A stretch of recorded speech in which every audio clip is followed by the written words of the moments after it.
baka lamang daw nasa malapit na kamag-anak sa Cebu. Pero huwag kang mag-alala. May mga kinakausap na akong tao at kumikilos na sila para mahanap si Justin. Si Justin lamang ang makapagtuturo kung kanino talaga yung drogang nakuha sa'yo. May problema ba, Apo? Wala po, Lo. May iniisip lang po ako. Huwag ka mag-alala. Ha? Lahat ginagawa ng lolo para makalabas ka na dito. Kontintis lang muna. At mabagal talaga gumulong ang kaso mo. Salamat po, Lolo. Ay, siya nga pala. Nagpaluto ako ng paborito mong adobo, ha? Tapos may mga vitamins ka dito. Thank you, Lo. Okay? Ayan, nakangiti ka na. Ay, nakausap ko na yung doktor. Lumabas na yung resulta ng CT scan mo. Walang problema, kaya bukas pwede ka na umuwi. Mabuti naman po, Tay. Buryong-buryo na po ako kakapahinga dito eh. Pero hindi pa rin simple yung nangyari sa'yo na. Dapat, huwag tayong padalos-dalos na. Lagi tayong mag-iingat.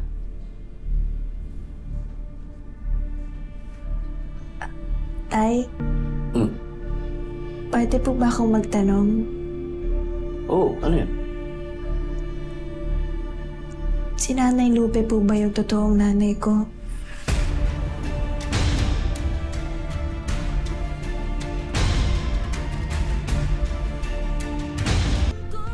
Bakit mo naman natanong yan? Tay, si Onse po kasi. Narinig niyo daw po kayo ni Ate Leilani na nag-uusap habang hinahanapan po ako ng donor. Sabi niyo raw po kapag hindi ko nahanapan ng ospital ng Kamatch, pupuntahan niyo raw po yung nanay ko. Parang imposible naman. Yan lang. Yun nga po yung sabi ko, Tay eh. Tsaka kahit naman po kamatch ko si nanay, paano po siya makakapag-donate? Wala na po siya.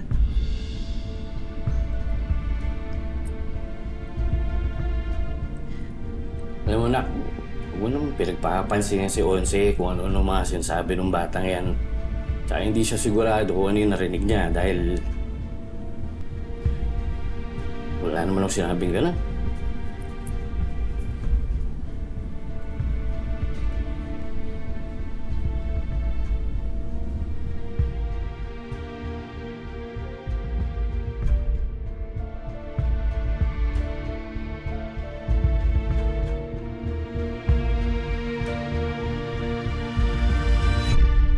Tama naman yung lolo mo.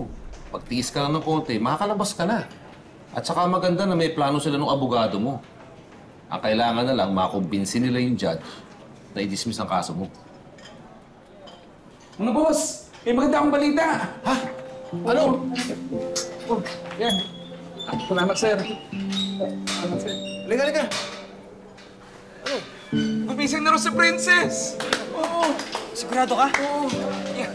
Alam mo yun ang pinalita sa akin ng isa sa mga tao ni Warden nung inabot yung ambag natin sa kanya kanina. Oh. Mukhang okay na rin si Princess at wala nang problema. Konting araw na lang makakalabas na siya.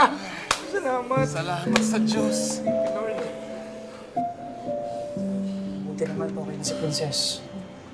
Kasi hindi ko mapapatawad yung sarili ko pag may nangyaring masama sa kami. Yan ka na naman eh. Ilang beses ko bang sasabihin sa'yo na hindi mo kasalanan ang nangyari kay Princess? Tama. Hindi naman ikaw ang nanakit sa kanya, kundi yung ex-jowa mo. Siguro kung mas na-explain ko ng mas maayos yung sarili ko kay Libby, baka hindi niya napagdiskitan si Princess. Siguro nga, pero ang katotohanan, hindi ikaw ang dahilan kung ba't na-hospital si Princess. Alam mo kung paano ka makakaganti kay Libby? Totohanin mong jowain si Princess! Sasuggest mo puro sablay. Isip ka lang naman. Ang mabuti ngayon ay okay na si Princess. Ngayon, sa susunod niyang pagbisita dito, siguro dapat kausapin mo na si Xavier nang magkaayos na kayo.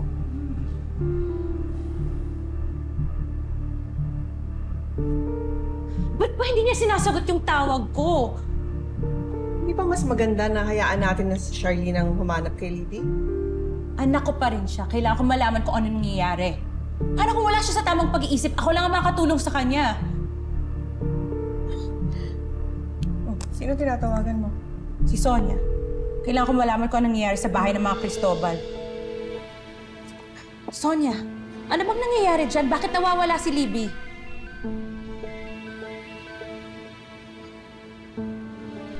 Hello? Anong problema? Narinig din yung usapan natin tungkol sa nanay ni Princess eh. Anong sabi niya? Sino yan?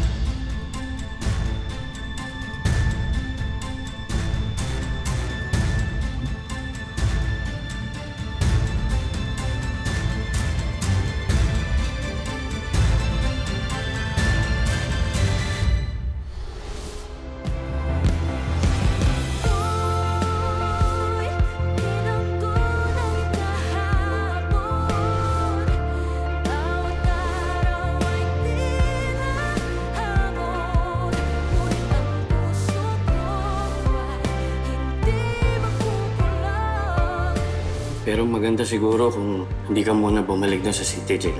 Isa pa, hindi ka na babalik doon sa shop ni Shirley. Pero tay, Princess!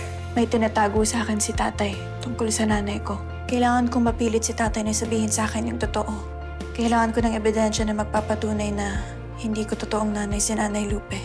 Where is my apo? Naikot na namin lahat ng pwede punta ni Libby. Hindi namin siya mahanap. Pag may nangyayaring masama sa apo ko, I will hold you accountable.